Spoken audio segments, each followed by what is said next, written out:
ركز معايا شوية. 6 مراحل لازم تعدي بيهم في حالة انفصالك عن نرجسي والنرجسية.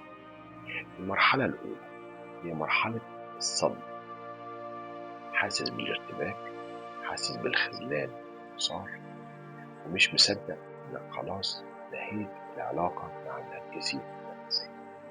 المرحلة الثانية هي مرحلة الإنكار، عمال تشكك في نفسك وعمال تقول مش جايز أنا اللي نرجسي، مش جايز كان ممكن إن أنا.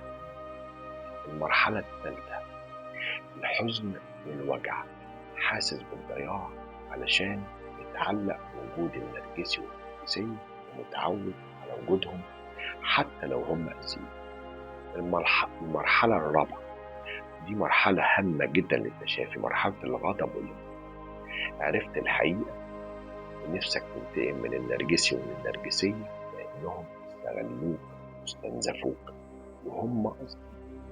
المرحلة الخامسة مرحلة الإدراك، تبتدي إن أنت تتعاطف مع نفسك وتتصالح وتعرف إن الموضوع ما كانش غلطتك وإن أنت كنت ضحية إن تم استغلالك بنجاح. المرحلة السادسة ودي آخر مرحلة من مراحل الإحساس اللي بيجيلك لما بتنفصل.